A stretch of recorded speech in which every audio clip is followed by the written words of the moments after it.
For today's video, I'd like to welcome back existing watchers and subscribers, and if you're new to the channel, just welcome.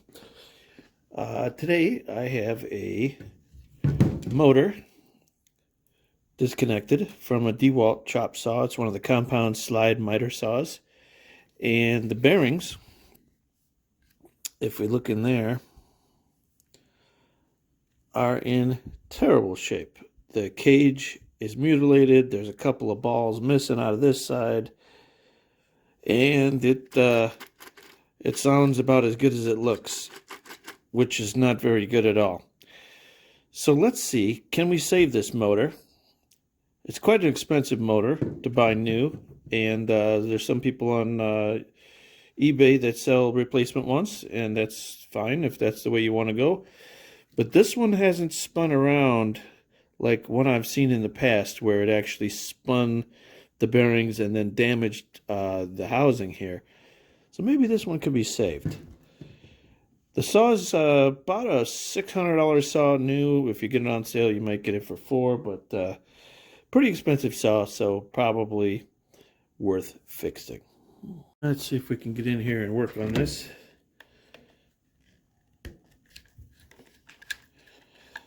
Now, I've had a few of these tools from the same person before. It's a contractor, and they run them as long as they can, and then if I can fix them or make two good ones out of one good one out of two bad ones or whatever, he's always got a never-ending supply of repairs because they just use them that much.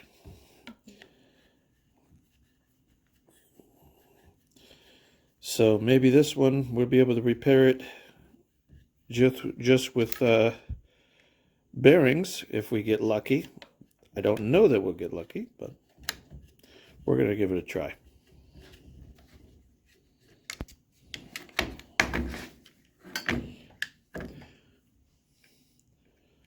Sometimes other things can be torn up, you know, inside, other than just what you can see. So I try not to give my hopes up. I don't promise anything.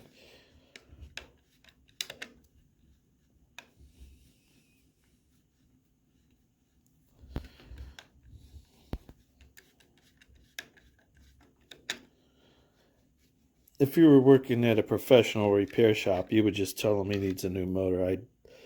I doubt if most places would ever take a motor apart, repair something. That's just not what they're going to do.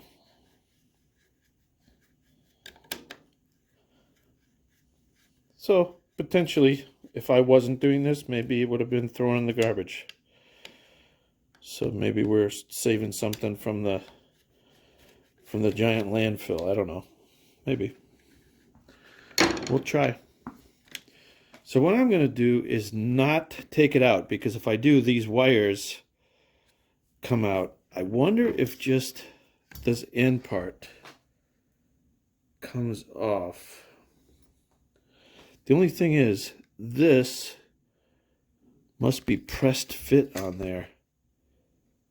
And I don't have a bearing puller that probably goes down that small, but I'm going to try it. And just for reference, future me, that motor shaft is reset just a little. The sheave or pulley, or however you call them, is out. It is not flush with the end. It is out farther than the shaft. I'm going to try this. Oh, actually, I do have a small puller here I just found, but I like this one better.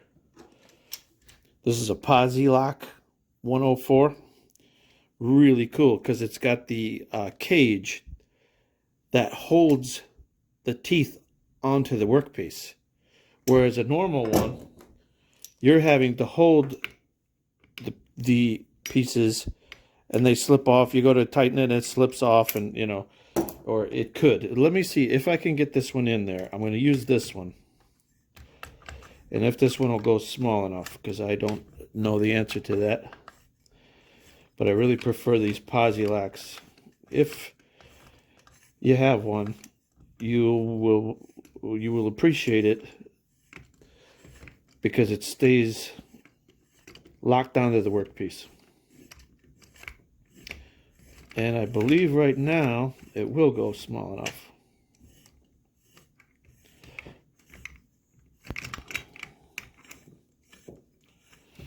And if you've never used a puller, it's just a good way of putting a lot of force right in the middle where you want it. And hold it here and pull back. The only problem I'm going to have is if I use this one. Now I see a problem now. There we go. I have to take this head off because the face of this head is bigger than what I want to pull. So now I'm tightening up this part that pushes. And then this part is going to push on the center of that shaft. And the center of that shaft is dimpled. There's a little pre-drilled hole right in it that'll hold this thing right nice and centered. Perfect.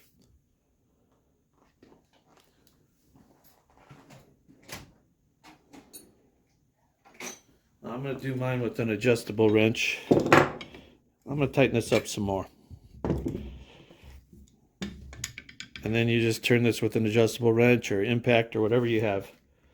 I'm not expecting much of a fight because it hasn't been out in any weather like a vehicle if you were used to working on cars and stuff. Actually, it might put up more of a fight. I'm going to put it in the vise then. Bring it back. See if we can get this all in the shot.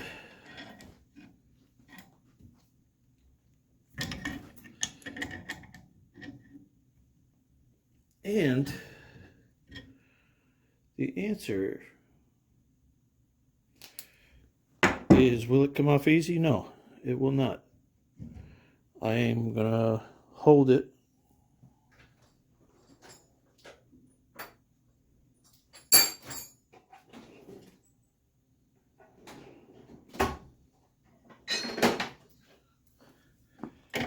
With a bar, then try to turn it.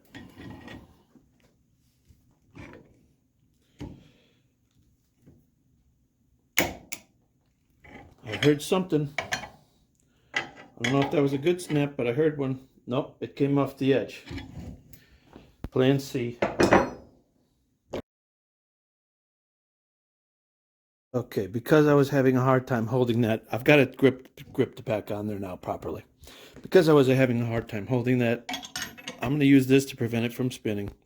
And I'm going to use a mini impact because it's probably on there tighter than I think it is.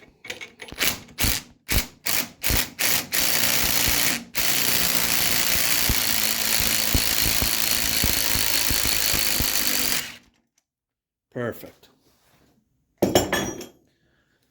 If I didn't mention, the reason I have to take that off is because the pulley, that bearing, the shaft has to slip out the back, and it can't have the pulley on it to do that.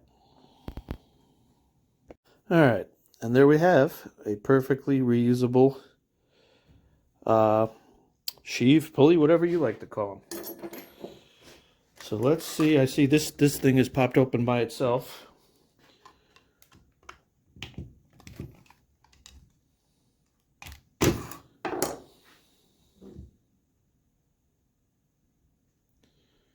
Good. And the bearing on the other side feels like brand new. So I will need to get this thing off the shaft. When I go to put it back in, well, I'll show you the part when I go back in. But those brushes will have to be pulled out of the way in order to get this part, which they ride on, back in. Now the next thing that's got to come off on mine is this snap ring, which I've already, I apparently had one of the jaws on it, and I've already somewhat mutilated that, so I don't think that'll be hard to get started, and I'll just walk that out of its, snap ring pliers would be normally needed.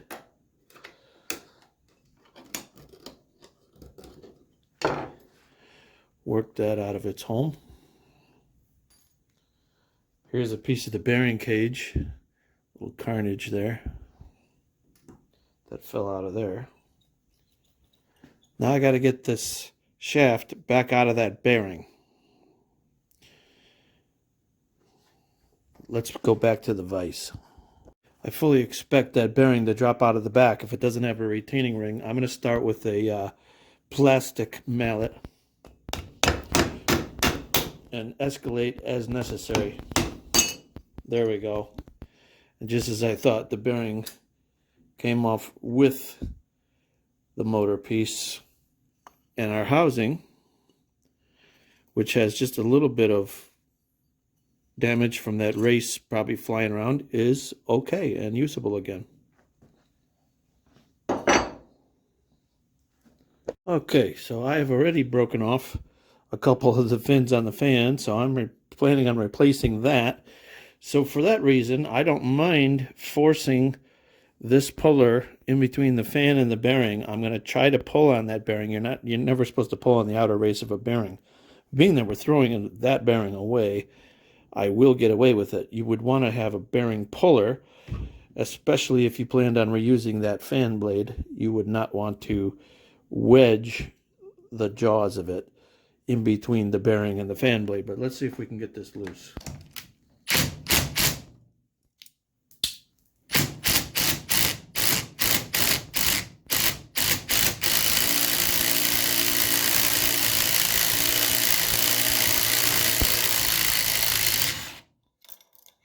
Yes, we can. And if you didn't already see the bearing, that's the condition it's in. The cage is missing. There's a couple balls missing or displaced, and she sounds pretty rough.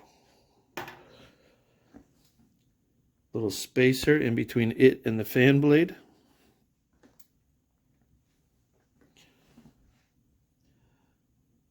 Another retaining ring, and then I can pull that blade off.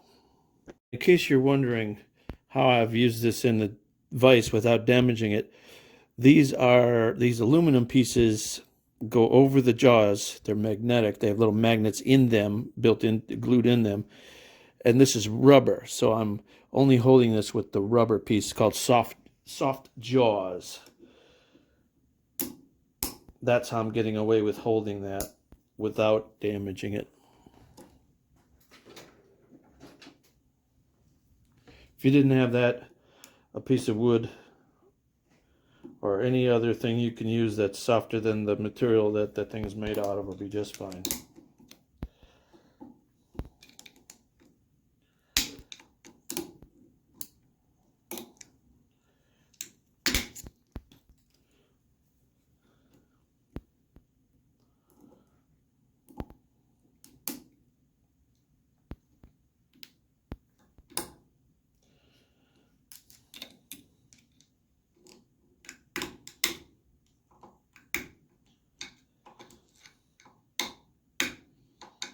Now we got it. It's out of the groove.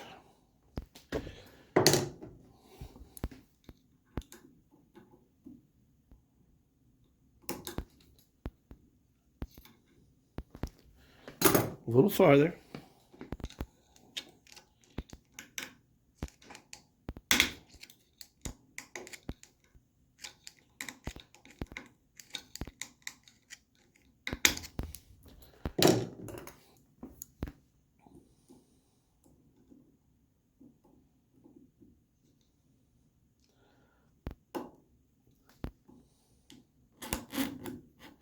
There we go.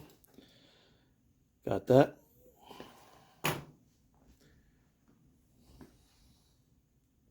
Now the fan blade itself. Again, if you were saving it, you would probably take it off a different way than I might, because I'm going to be throwing it away because it is still available. So you can use a bearing puller on it also. You go behind it and then pull it with your puller. I don't happen to have one with me, so we're going to try the tapping it method, and if that doesn't work, I might use the puller itself.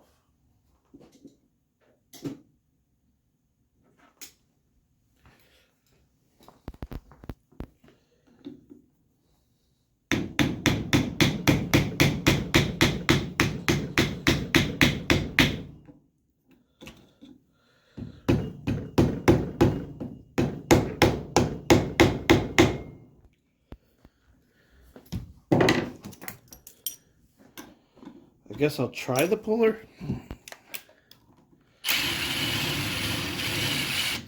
And if this doesn't work, then we'll try something else. I'll just break those out of my way because we don't have anything to lose.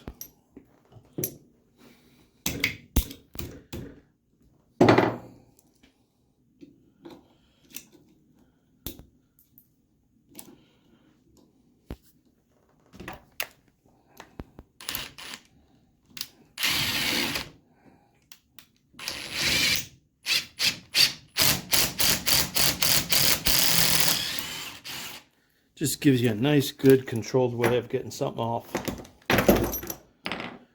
Beautiful. Now we order parts. All right, I got you back out here. After I ordered some parts, I realized two things. One, I misspoke. This part is not available. I did correct that in the video on the with text, but and no, I'm not going to 3D print one because it does have a metal hub that would have to be manufactured. That is no longer available or not separately available. So what I did is just get a whole fully assembled, what do they call this? The rotor assembly, I believe. And the good news is it's already got the fan blade. It's already got the clip that I mutilated, the bearing, and that thing's already pressed on, ready to install. So how cool is that? And then I'm getting a new bearing here, and of course, all new internals on the motor. So that's the way I have to fix this one because I did need the fan blade. If you were using it for personal use, you probably could get away barely with any blades on that fan because you're not going to be using it to a continuous level of a construction crew where this thing's going back to, which would be probably them calling out measurements and someone cutting almost continuously all day where they are going to overheat the motor. So let's get into replacing it. So if you had to put this one back together, you'd want to get that metal shaft onto something solid, not the bearing, the shaft, and then be able to press on your fan blade, put your clip, put your bearing, you know, reassemble as necessary. The good news is this comes with all new stuff already pre-installed, so not a very economical way to fix it, being that I needed the fan blade, not just the bearing. But if you were careful, you probably could have gotten away with the bearing, but we were past that the second I popped it out of the housing. I had already lost some fan blades, so it's just, it was heading that way. This repair was heading that way. So we'll take this apart. Plenty of dust in there. We'll clean that out before we put everything back together. Actually, I'm going to blow this off with some air. I'll be right back with you. And now the easiest way to get that rotor assembly up in there, I'm calling it a rotor, I don't know if it's the rotor, is to take the brushes and just pull them out backwards. I'm going to stick my finger in there to pop it out. And then we'll put the brushes in last. Otherwise, you can probably, you know, hold them back with a string and pull the string through and pop them loose. There's other ways of doing it, but there's no reason we can't do it the proper way. It's easy to get at. And again, I'm going to blow it out some more, get all that dust out of the area where the brushes go, just to give them the best chance. Okay, so being that we already got this fully assembled from the factory, new bearings on both ends, ready to put in. Let's do that. So I'll be very careful not to damage it and not to let the magnets want to grab it.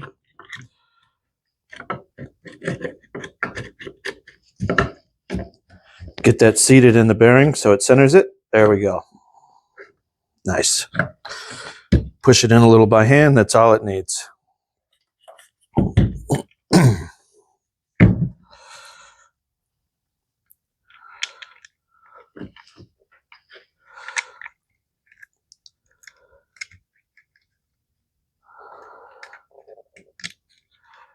And now probably wouldn't be a bad time if you were going to put in new brushes to put them, but for some reason I didn't think to order those.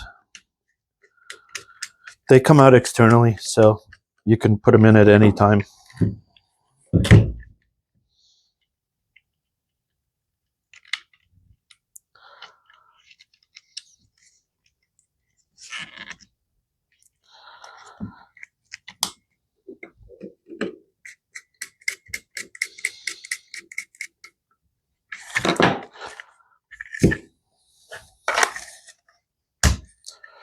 Let's see, which side should go up? Yes, this cord faces the front of the saw. I just want my sticker facing the right way. Not that it matters, but if we're going for looks, let's do it right.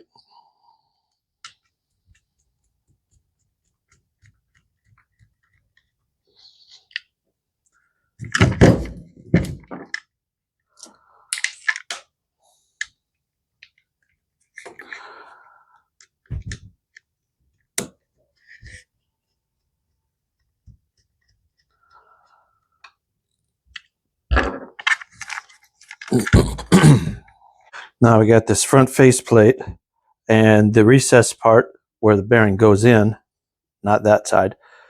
The bearing is going to go in there.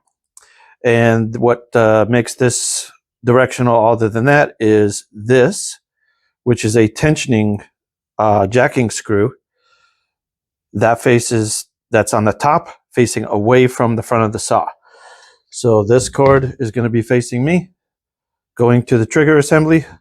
That is going to be top facing away with the adjuster. And I just need to seat this down on the bearing. On this particular one, just rocking it was enough. Might have to tap a little bit, but be careful, it's just cast aluminum. Don't get too aggressive with cast aluminum, it just cracks. It doesn't give you any warning.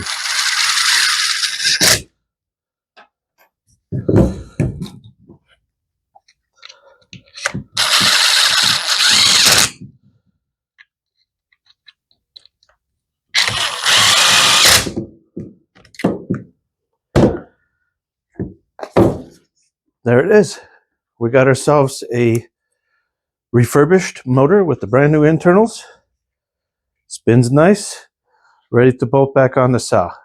I hereby declare that slide saw motor Wildwood certified.